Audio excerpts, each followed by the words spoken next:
Tonight, we'll slip quietly behind the lacquered red gates of the Forbidden City, not to witness wars or emperors, but something far more intimate: the slow and controlled daily lives of imperial concubines in ancient China. Before we begin, make yourself comfortable. If you enjoy calm, unhurried history like this, you're welcome to like the video and subscribe, but only if it truly helps you unwind. Let me know in the comments where you're listening from and what time the night has reached for you. I always enjoy seeing how far these stories travel while the world sleeps. Now, lower the lights and imagine this. It is long before sunrise. Even the palace roosters hesitate to crow. Yet somewhere deep inside the Forbidden City, silk curtains are drawn back, footsteps echo across cold stone floors, and a young woman is gently but firmly pulled from her sleep. This is how every concubine's day begins, not with freedom, but with ritual. In ancient China, particularly during the Ming and Qing dynasties, the daily life of an imperial concubine began long before sunrise.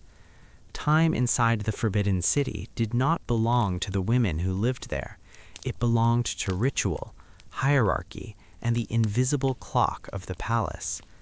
A concubine did not wake naturally. She was awakened. Before dawn, when the courtyards were still wrapped in darkness and the air carried the chill of stone and night dew, palace attendants moved quietly through the residential quarters. Their footsteps were soft, practiced, and precise. Silence was essential.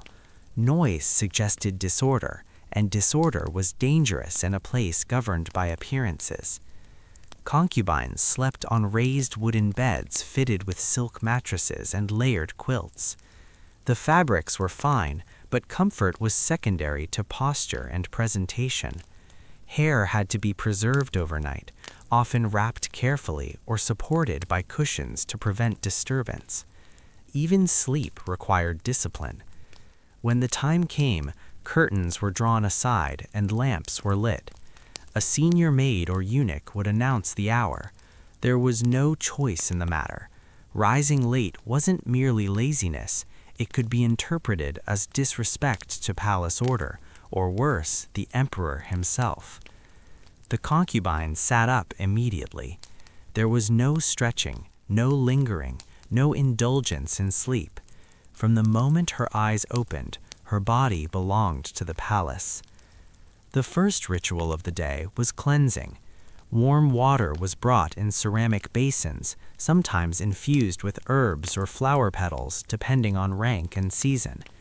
Hands were washed first, then the face. The order mattered. Clean hands symbolized obedience and refinement. Clean features reflected moral discipline as much as beauty. Bathing fully did not happen every morning, but partial cleansing always did. Cleanliness in the palace was tied to spiritual and social order. A concubine was expected to present herself as controlled, composed, and untouched by disorder. After cleansing, attendants began the long process of dressing. This was not a private act. A concubine was almost never alone. From the earliest moments of the day, she was observed. Her posture, her expression, her obedience were constantly evaluated.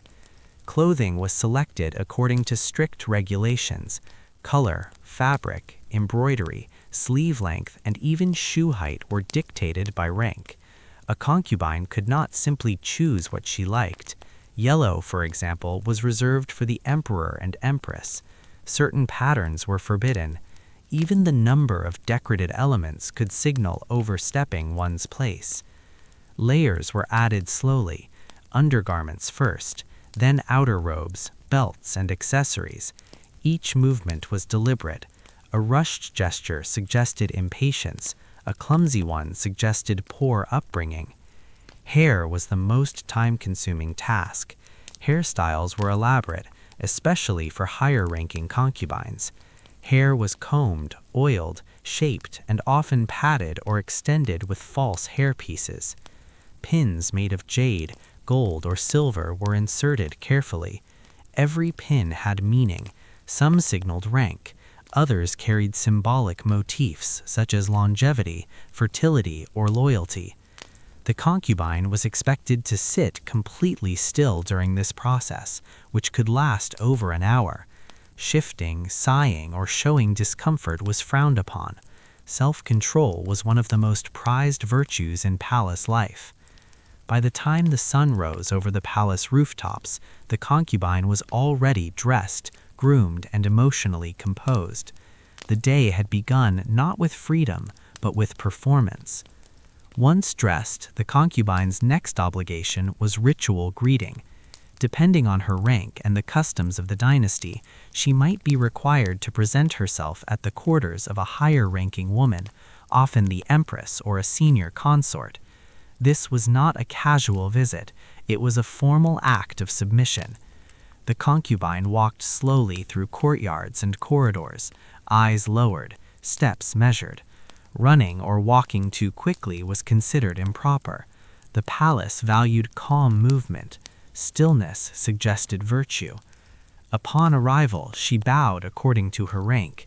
The depth of the bow, the placement of the hands, and the duration of the gesture were all regulated. A bow held too briefly could be seen as disrespect, too long, and it could appear theatrical or insincere. These greetings were not just about politeness, they reinforced hierarchy daily. Every morning reminded the concubine exactly where she stood. Sometimes the empress or senior consort spoke, sometimes she did not. Silence was common. A concubine learned quickly that acknowledgement was not guaranteed. After greetings, the concubine returned to her quarters or remained on standby, depending on instructions. Much of palace life involved waiting. Morning meals were modest. Food inside the palace was abundant in theory, but restrained in practice. A concubine's diet was regulated not only by rank, but by ideals of health and appearance. Breakfast often consisted of rice porridge, steamed buns, pickled vegetables, or light soups. Strong flavors were avoided early in the day. The goal was balance, not indulgence. Concubines were expected to eat quietly and neatly. No food was wasted. No complaints were voiced. Appetite itself was something to be controlled. Eating too much could suggest greed. Eating too little could suggest weakness or manipulation. Meals were usually eaten alone or with attendants, not in social groups. The palace discouraged unnecessary bonding among concubines, as alliances could become threats. Even during meals, posture mattered. Sitting straight, moving gracefully, and maintaining a calm expression were all part of daily discipline. As the morning progressed, the concubine entered a long stretch of controlled inactivity. Contrary to popular imagination, many concubines spent much of their time doing very little at all. Some were assigned tasks considered appropriate for refined women. These included embroidery, calligraphy practice, poetry reading, or music. These were not hobbies, they were expectations. A cultured concubine reflected well on the emperor's household. Embroidery in particular was valued. It symbolized patience, precision, and femininity. The patterns chosen were often symbolic: flowers for virtue, birds for harmony, clouds for fortune. Calligraphy was practiced slowly, carefully. Writing revealed character. A steady hand suggested a steady mind. However, not all concubines were assigned such tasks. Many simply waited. They waited to be summoned. They waited for instructions. They waited for attention that might never come. Waiting was the true occupation of palace life. During these hours, conversation was limited. Gossip was dangerous. Words traveled fast in the palace, and a careless comment could become a rumor, then an accusation. A concubine learned to guard her speech as carefully as her posture. Perhaps the most exhausting part of a concubine's day was not physical, it was psychological. Every movement, glance, and expression carried meaning. A concubine was expected to embody restraint. She did not laugh loudly, she did not cry openly, she did not express frustration. Emotion was power, and power belonged to those at the top. Walking was slow and measured, standing was upright but relaxed, sitting required controlled stillness. Even breathing was meant to be calm. This constant self-monitoring created an atmosphere of quiet tension. The palace was visually serene, but internally rigid. A concubine learned to disappear into correctness.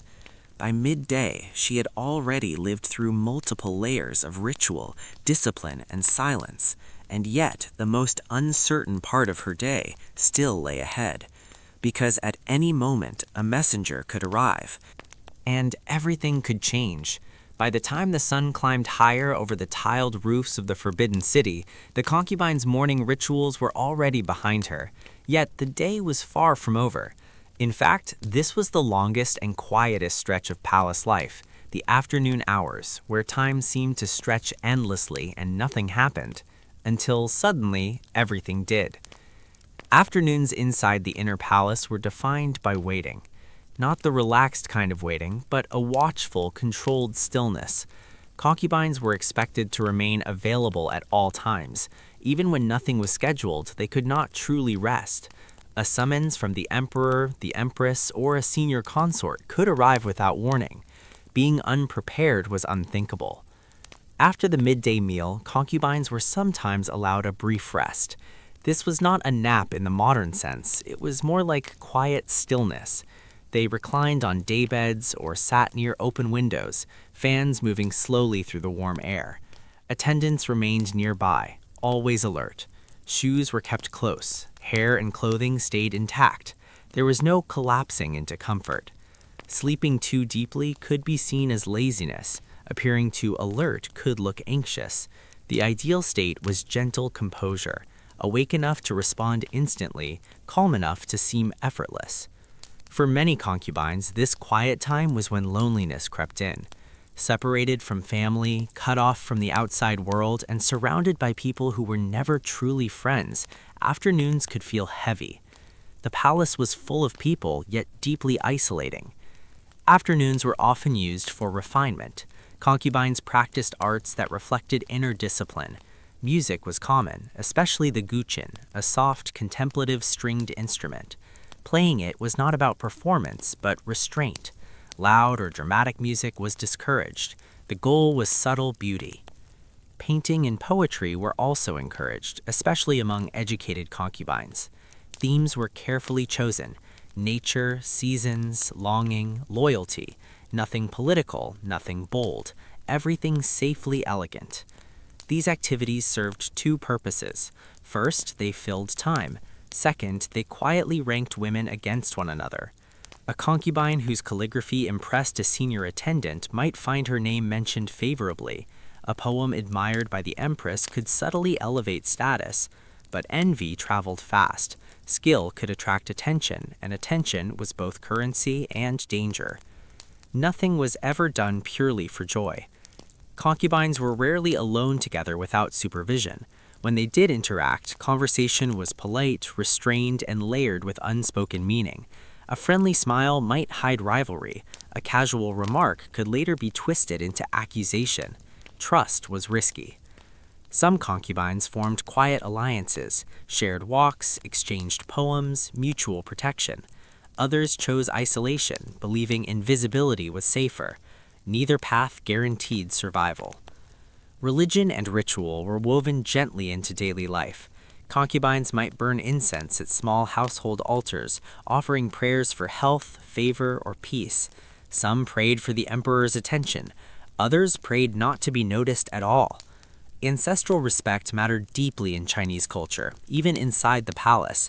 Though concubines were far from their families, they still honored ancestors in symbolic ways: silent bows, whispered prayers, remembrance through ritual objects. These moments were often private and sincere. As afternoon drifted on, tension subtly increased. This was the time when imperial schedules were adjusted, when messengers began to move more frequently, when whispers traveled corridors. A summons could arrive. Being chosen to attend the emperor was the single most powerful event in a concubine's life. It could elevate her status instantly, or expose her to jealousy, danger, and scrutiny. Preparation was constant. Hair had to be perfect, skin flawless, clothing impeccable. Yet showing eagerness was dangerous. Desire had to look accidental. If summons, the concubine followed strict protocol, bathing, dressing in approved garments, escorted by attendants, never rushing, never smiling too much. Her role was to appear serene, grateful, and controlled. Afternoons were also when resentment grew quietly. A concubine who had not been chosen for weeks or years felt the weight of invisibility. Younger women arrived, older ones faded. Beauty was temporary, favor was unpredictable. Some concubines turned inward, focusing on ritual, art, and emotional numbness. Others became hyper-aware of every shift in hierarchy, every rumor. There were no guarantees in palace life. Pregnancy could bring honor or suspicion. Favor could bring gifts or enemies. The palace rewarded patience but punished hope. As daylight softened and shadows stretched across the courtyards, the atmosphere shifted again. Attendants began subtle preparations. Lamps were cleaned, incense was refreshed, clothing was checked. Evening meant visibility. Whether attending a dinner, participating in a ritual, or simply remaining presentable in case of summons, concubines prepared themselves once more. The day demanded repeated readiness. The afternoon ended not with closure, but with anticipation, because night in the Forbidden City was never truly peaceful. As dusk settled over the Forbidden City, the palace changed its mood. The bright formality of day gave way to something softer, heavier, and far more uncertain. Lanterns were lit along corridors. Shadows stretched across stone courtyards. The air cooled, carrying the faint scent of incense and wax.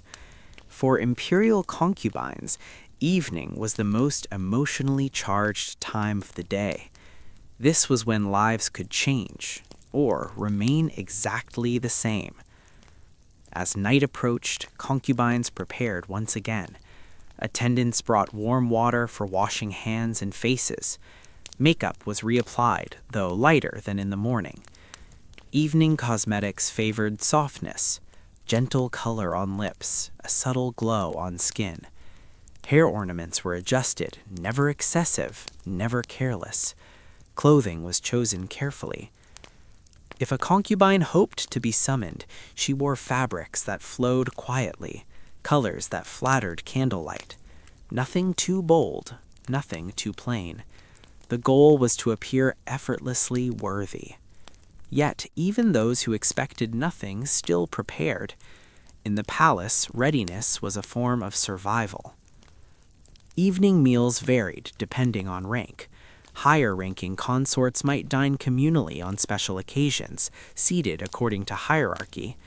Lower-ranking concubines often ate alone or with a small group under supervision. Conversation was polite, restrained, and measured. Laughing too freely was improper. Eating too eagerly was unrefined. Leaving food untouched could be seen as ungrateful. Every movement was watched. Even at the table, competition existed. A glance from an attendant, a passing comment, a seat slightly closer to honor, everything carried meaning.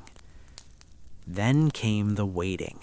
As the palace settled into evening stillness, concubines listened for footsteps. A eunuch approaching, a knock at the door, a quiet announcement. Being summoned to attend the emperor was both privilege and peril. If chosen, the concubine followed strict protocol, escorted through dim corridors, lantern light flickering across carved walls. Her heart remained calm on the surface, no matter how loud it raced inside. Time spent with the emperor could mean promotion, gifts, pregnancy, or political significance. It could also attract envy, rumors, and enemies. If not chosen, the night stretched long.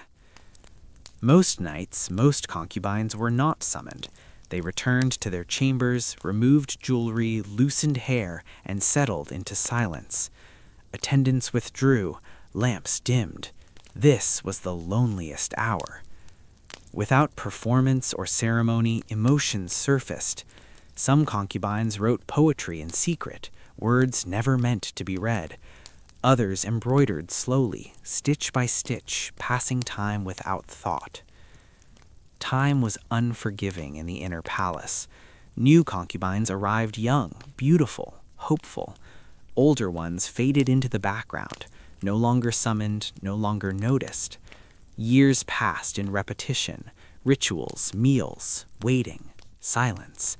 Some were reassigned to religious duties or quiet service roles. Others lived out their days unseen. Their lives did not end dramatically. They simply became quieter. At night, many concubines turned to spirituality. They whispered prayers under breath, lit incense, or bowed before small altars. Faith was deeply personal. It asked for little and offered comfort. Spiritual practice was one of the few things the palace could not fully control. When sleep finally came, it was light and careful. Concubines slept listening, always alert for summons, alarms, or whispers. Even dreams were cautious.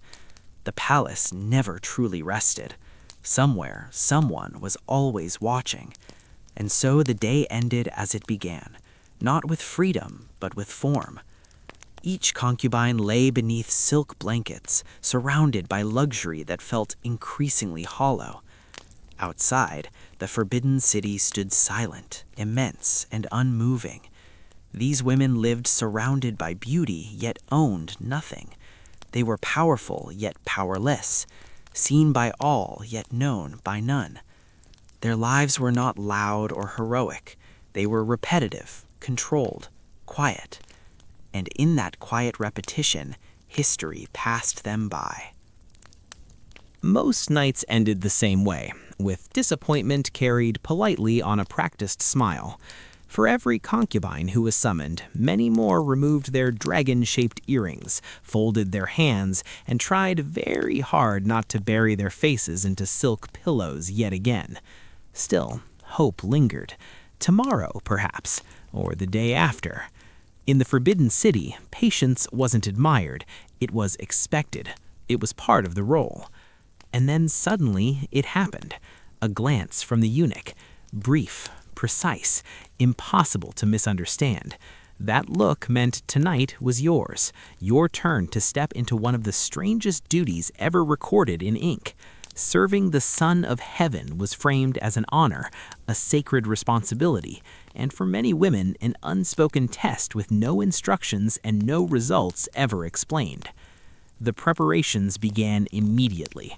First came the bath, not a private moment, but a ceremonial process carried out by attendants who handled every finger and toe as if they were priceless relics. Skin was scrubbed, scented, and powdered until you resembled something delicate and flawless, more porcelain than person. Cleanliness here was not only physical, it symbolized purity, order, and quite frankly practicality in a world long before modern comforts. After that came the clothing. Comfort was never part of the equation. You were layered in silk upon silk, robes arranged so carefully that lifting an arm felt like participating in a slow ceremonial dance. Every fold had meaning, every color spoke.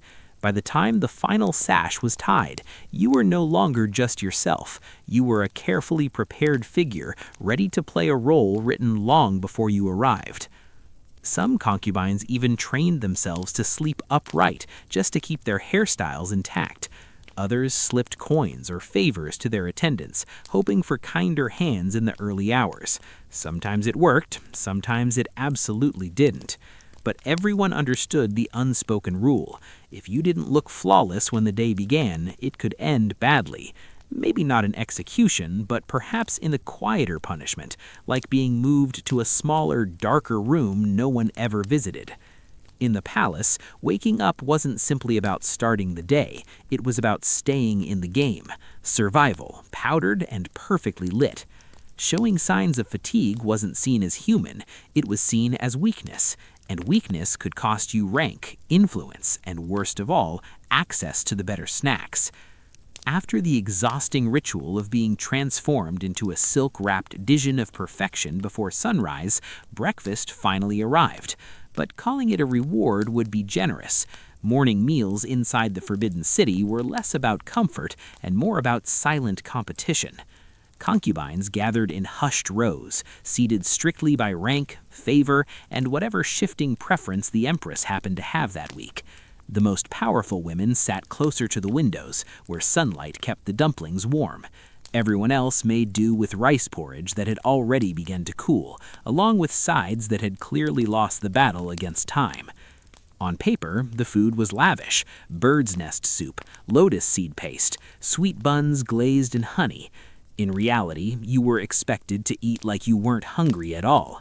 No slurping, no chewing too enthusiastically, definitely no burping unless you were prepared to write a formal apology to history itself. Even chopsticks had to be held delicately, as if they were fragile and judgmental. Most concubines learned the art of eating just enough to stay upright, but never enough to appear eager. A strong appetite was seen as improper, even dangerous. If hunger struck later, the options were meditation or quietly hiding melon seeds in your sleeve and hoping no eunuch caught you crunching behind a pillar.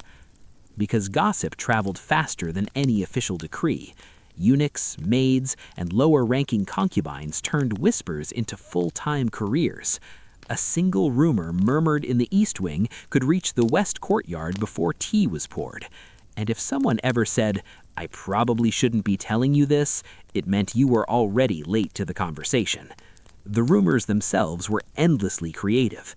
A hairpin discovered in the wrong hallway, someone fainting during music practice, someone else looking pale, a polite phrase that could mean pregnant, ill, plotting treason, or all three at once. But surviving gossip wasn't just about listening, it was about control. You had to manage your own story carefully. Spread the right rumors and you became intriguing, favored, maybe even poetic. Spread the wrong ones, or worse, let none circulate at all, and you risked becoming invisible. And in the palace, invisibility was simply a softer word for being forgotten. Some concubines mastered this art completely. They planted false stories just to keep others guessing.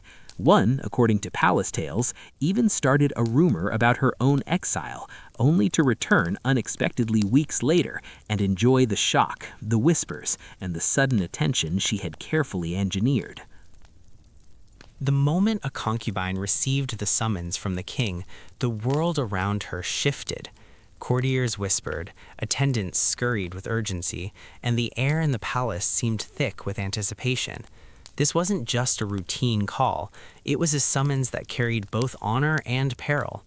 Being called to the king's chamber signified that the king had taken notice of her presence, her demeanor, or her charms. For some, it was a coveted privilege. For others, a trial of nerves and resilience. Upon arrival, she would be greeted at the antechamber by the head lady-in-waiting, whose responsibility was to guide, instruct, and subtly to intimidate. The concubine's attire would be carefully arranged, a silk robe of soft hue, embroidered with intricate patterns, delicate enough to please the eye, yet subtle enough to demonstrate decorum. Her hair would be adorned with pins and small jewels, each carrying symbolic meaning, wealth, grace, and submission. The purpose of this meticulous preparation was twofold: to enhance her appearance in the eyes of the king, and to signify her understanding of the rigid hierarchies of the palace. When the chamber doors opened, the atmosphere shifted dramatically. The king's presence alone commanded attention, his gaze sharp and calculating. The concubine would step into the chamber with measured grace, ensuring that her posture was flawless and her expression controlled. Every step, every slight tilt of the head, every flutter of the eyelid was a form of communication. In royal courts, silence often spoke louder than words. The king, depending on his temperament, might initially observe her quietly, evaluating her composure, demeanor, and subtle reactions. In some historical accounts, kings would have concubines perform specific gestures, kneeling, bowing, or offering a hand fan, symbolizing respect and acknowledgement of their status. The concubine, in response, would maintain an air of humility, even if her inner heart raced with anxiety or excitement. Once she had entered the chamber and properly acknowledged the king, the treatment she received could vary widely. If the king was pleased with her presence, he might offer gentle conversation, questions about her background, or casual banter. This initial interaction was crucial. It would set the tone for the evening and potentially define her standing in the court. A concubine who could balance charm, wit, and subtle deference often found favor quickly, while one who displayed fear, arrogance, or hesitation risked being dismissed or shamed. Physical proximity between the king and concubine was always carefully orchestrated. The king might offer a seat on a soft divan or a cushion-laden floor mat, symbolic of his control, but also an invitation to intimacy. He might serve her a delicate beverage, perhaps a spiced tea or perfumed wine, testing both her etiquette and ability to interact gracefully under scrutiny. The concubine, in turn, would drink with modesty, her gestures elegant, reflecting both her training and her understanding of palace expectations. Her obligations were manifold and demanding. The concubine's primary role was to entertain, charm, and please the king. Beyond mere physical presence, she had to cultivate an aura of refinement, demonstrating knowledge in music, poetry, dance, or conversation. She had to anticipate the king's moods, offering companionship that aligned with his desires, whether intellectual, emotional, or sensual. In addition, she was expected to maintain strict decorum at all times. Every movement had significance: the way she crossed her legs, the tilt of her chin, even the timing of her laughter. These gestures were studied meticulously, ensuring she neither overstepped nor appeared indifferent. A concubine was also tasked with observing and reporting the subtleties of court politics. Loyal to the king, yet attuned to rivalries, she often became both companion and subtle informant, ensuring the king's knowledge extended beyond what he could see from his throne. Serving the king extended beyond the chamber. The concubine would participate in his daily routines, accompanying him during ceremonial events, meals, and sometimes even informal hunts or outings. Her presence was a constant reminder of his power and her role within the palace hierarchy. She might assist in arranging his attire, preparing his private chambers, or attending to his personal needs, each act reinforcing her devotion and utility. The concept of service wasn't purely functional, it was symbolic. Every gesture of care, every act of attentiveness reinforced the delicate balance between reverence and intimacy. The concubine's presence had to make the king feel not only desired, but also respected, his authority unquestioned, and his comfort paramount. The king's approach towards the concubine was strategic and deliberate. Historically, rulers maintained a careful blend of charm, authority, and sometimes intimidation. A king might show warmth, affection, or casual teasing, gauging the concubine's reaction to assess her temperament, intelligence, and adaptability. Alternatively, a king could exercise sternness, testing loyalty, courage, and resilience. Physically, interactions were regulated but intimate. A touch, a hand resting lightly on her shoulder, or a guiding gesture could signify favor or indicate expectation. Kings often prized concubines who could read these subtle cues and respond appropriately, creating an intricate dance of power, attraction, and submission. Conversations, too, were a tool of influence. The king might probe her opinions, listening for wisdom or cleverness. A concubine's ability to navigate these interactions with tact often determined her longevity in the king's favor. Missteps could be met with disapproval, sometimes silently, other times with explicit reprimand. Spending the night in the king's chamber was a test of endurance, decorum, and charm. Even when physical intimacy was involved, the experience was never purely personal. It was a highly ritualized event. The concubine needed to remain composed, graceful, and attentive to the king's preferences. Her demeanor was expected to be both alluring and respectful, blending seduction with submission. Nighttime rituals were carefully orchestrated. Soft lighting, often candles or oil lamps, enhanced the ambiance of the chamber. Music might play in the background, either live or through delicate instruments, creating a serene, enchanting environment. The concubine might engage in conversation, storytelling, or even quiet reflection, all while maintaining a poise that suggested refinement and intelligence. Depending on the king's disposition, the night could be spent in conversation, observation, or intimate companionship. The concubine's performance of elegance, attentiveness, and tact would leave a lasting impression, influencing how she was treated in subsequent interactions.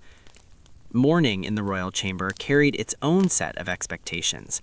The first rays of sunlight filtering through silk curtains marked not just a new day, but an assessment of the night's events. The concubine would awaken before the king or alongside him, depending on protocol, ensuring her appearance was flawless. Hair, attire, and demeanor were quickly attended to, maintaining the impression of effortless grace. Breakfast or morning rituals were formal. The concubine might serve tea, present fruits, or assist in preparing the king for his morning routines. Every gesture had to reinforce loyalty, beauty, and refinement. Conversation during these hours was light, yet thoughtful. Stories, gentle inquiries about the king's health or mood, and displays of attentiveness. The morning also involved strategic observation. The concubine learned the king's temper, preferences, and subtle cues, information she would use to navigate future encounters.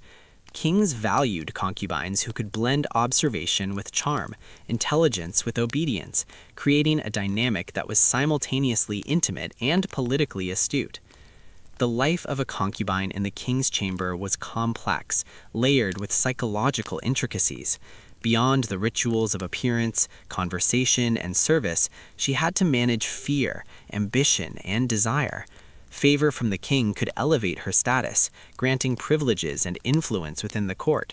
Conversely, falling out of favor could mean humiliation, demotion, or exclusion from the palace entirely. A successful concubine balanced vulnerability with strength. She needed to appear receptive to the king's whims while maintaining inner resilience, never allowing herself to be completely consumed by the court's pressures. Emotional intelligence became a key tool. Understanding the king's moods, predicting his desires, and navigating the subtle politics of the harem were crucial for survival and influence. The presence of multiple concubines added another layer of complexity. Rivalry was inevitable, as each sought to gain favor, secure privileges, or enhance her standing. The concubines summoned to the king's chamber had to remain conscious of her position relative to others, observing their behaviors, alliances, and weaknesses. Etiquette dictated diplomacy, charm dictated favor. In the interplay between competition and cooperation, she had to excel in both, ensuring her actions strengthened her position without provoking ire. The preparation for life in the king's chamber was extensive. Young women destined for royal service often received years of training. This training ensured that the concubine could navigate the multifaceted demands of the king's chamber with poise, intelligence, and grace.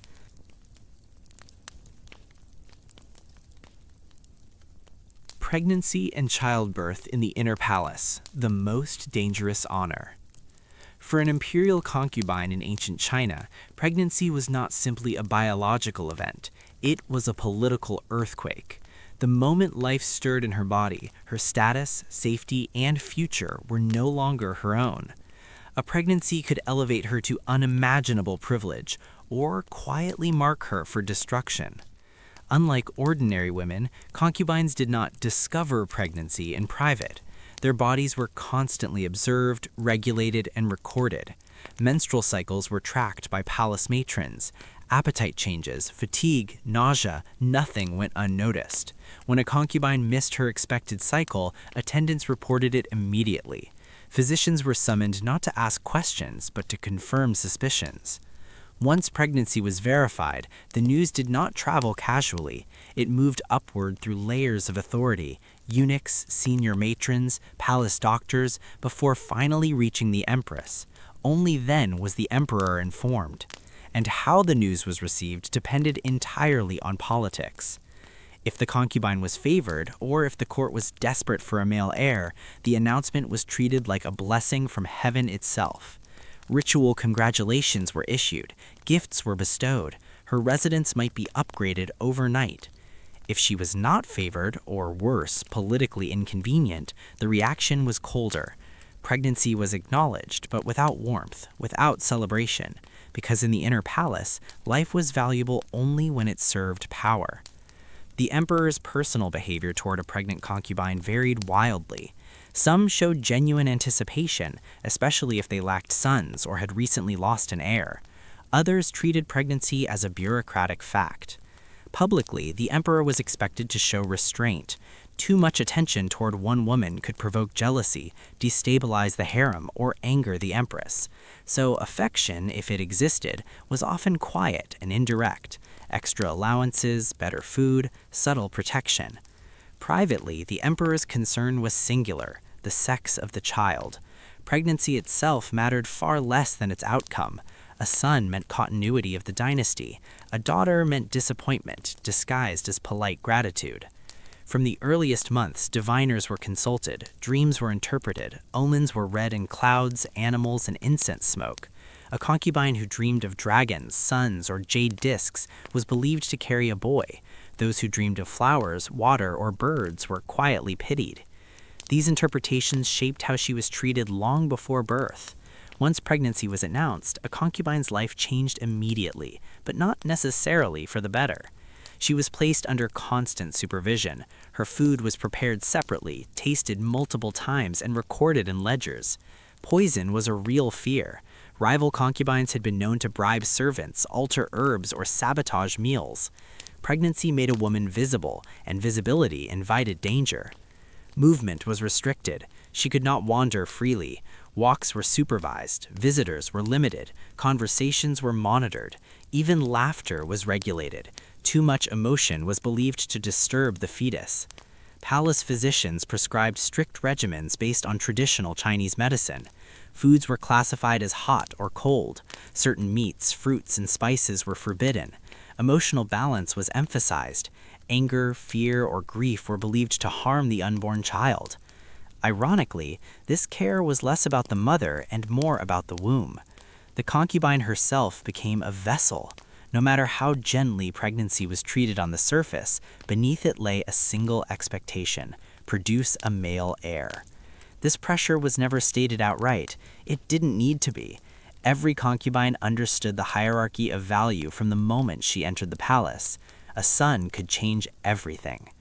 If a concubine gave birth to a boy, especially the emperor's first or a particularly healthy one, her rank could skyrocket. She might be promoted immediately, granted a new title, or even challenge the empress's influence. Her family outside the palace could receive land, offices, and wealth. But if she bore a daughter, her fate became uncertain. As labor approached, the concubine was moved to a specially prepared birthing chamber. These rooms were quiet, enclosed, and symbolically purified. Talismans were hung, incense burned continuously. Midwives, experienced palace women, not doctors, took control. Men were excluded. Even the emperor was not present. Childbirth was dangerous. Infection, hemorrhage, and complications were common. Medicine was limited. Pain relief was minimal. Many women did not survive. Yet emotional support was rare. Screaming was discouraged. Silence was praised. A good birth was calm, orderly, and dignified, even if it was deadly. The moment the child emerged, the first question was not about the mother's health. It was boy or girl. If the child was male, the atmosphere shifted instantly. Bells were rung, messengers ran, records were updated. The emperor was notified immediately, often within minutes. Rituals of gratitude were performed to honor heaven and the ancestors. The mother's status rose overnight. She was addressed with new honorifics. Servants bowed lower. Her quarters were improved. Gifts arrived from across the palace: silk, jade, gold, incense. But even this joy came with constraints. The son did not belong to her. Imperial sons were often removed from their biological mothers and raised by wet nurses, tutors, and palace officials. Emotional attachment was discouraged. A concubine might see her son only during formal visits. She had given birth, but not ownership. Still, her life was now protected. Killing the mother of a prince was dangerous. Her survival odds improved dramatically. If the child was female, the reaction was quieter. No bells, no urgent messengers. The emperor was informed, but without ceremony. He might visit briefly or not at all. The concubine was still congratulated, gifts were still given, but they were modest. Her rank usually remained unchanged. And slowly, attention faded. Daughters were not useless. They could be married off for alliances, but they did not secure the throne. A concubine who bore only daughters often slipped back into obscurity. In some cases, the child was raised away from her mother. In others, the concubine kept her daughter, but with fewer resources, less protection, and diminished influence. After delivery, concubines were confined for weeks or months. Traditional beliefs emphasized recovery, warmth, and balance. Cold air was avoided, certain foods were prescribed, bathing was restricted. But emotional recovery was irrelevant. If the birth was successful politically, servants treated her with reverence. If it was not, they became distant. Some concubines fell into depression, others hardened. A few plotted their return to favor through intrigue, alliances, or another pregnancy. Many never recovered their former standing. Infant mortality was high. So was maternal mortality. When a concubine died in childbirth, mourning was brief, unless she had produced a son. Her death was recorded, rituals performed, and life moved on. If a child died young, especially a daughter, the loss was quietly absorbed. Grief was expected to be controlled. Excessive sorrow was considered disruptive. For Chinese imperial concubines, pregnancy was not a private miracle. It was a public risk. Their bodies carried dynastic hopes they could neither define nor control. A son could save them, a daughter could erase them, and death was always close enough to feel. They were praised for fertility, blamed for outcomes they could not influence, and remembered only if their wombs aligned with history's needs. In the palace, motherhood was never just about love.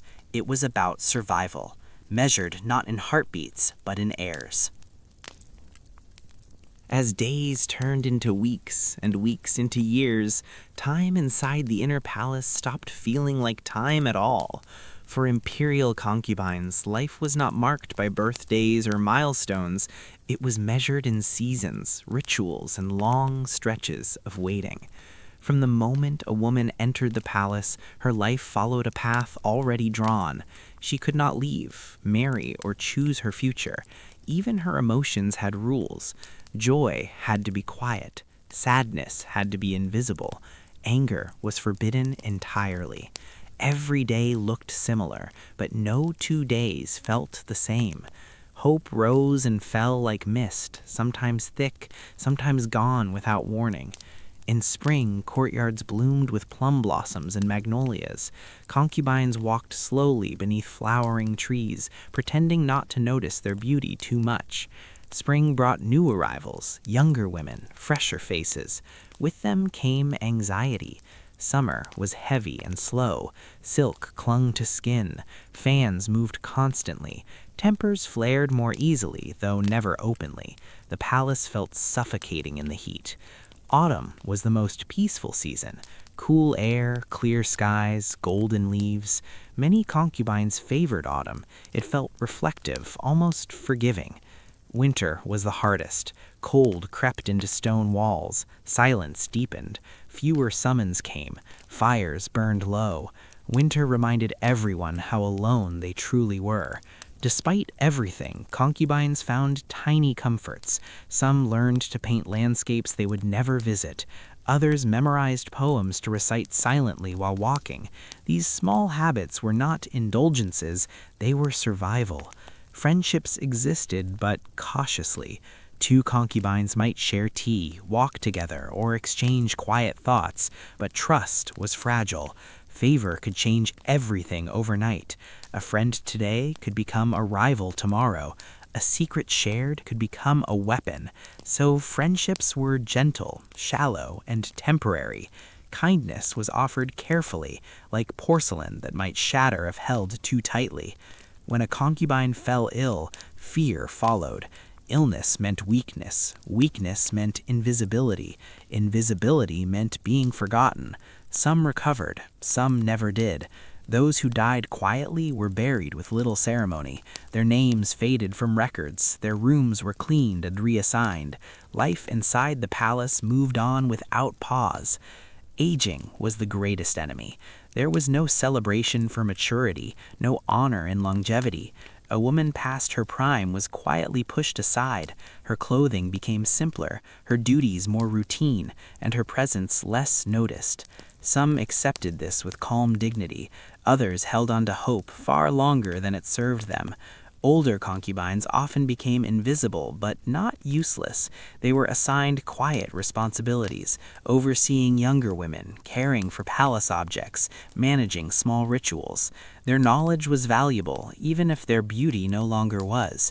They knew how the palace truly worked. They passed this wisdom softly, never directly, like water finding cracks in stone. Concubines learned to live without expecting anything. They performed rituals without longing. They passed days without resentment. This acceptance was not peace, it was endurance. Most imperial concubines never changed history, yet they lived full lives, quiet, controlled, human lives, inside walls that still stand today. In the end, the life of a concubine completed a quiet circle, chosen, trained, watched, softened by time, and slowly folded back into silence. Youth brought routine and restraint, middle years brought waiting and understanding, and old age brought a gentle invisibility that felt almost like mercy. When death arrived, it rarely announced itself. It came as a final rest in familiar rooms, among walls that had known every breath and unspoken thought. No monuments were raised, no names shouted across history, yet their lives were not empty. They were proof that existence does not need applause to have meaning. And perhaps that is the deepest truth the palace leaves behind, that a life may pass unnoticed by the world, yet still be complete, simply because it was lived, felt, and quietly endured. Their footsteps echoed once where tourists now walk, their whispers dissolved into stone. As another palace night deepened, lanterns dimmed once more. Somewhere, a concubine lay awake, listening to the wind. Somewhere else, another slept without dreams. And somewhere far away, centuries later, you listen now. So let your breathing slow, let the walls fade, let history soften into sleep. Because not every story ends with fire and glory. So tonight, as you drift toward sleep, remember them, not as footnotes or ornaments of empire, but as human beings who lived full days behind lacquered doors, carrying hope softly so it wouldn't break. And as the palace lamps dim and the corridors fall still, let your own thoughts slow, because even in the busiest places, night always comes. I'll see you in the next video. Sweet dreams.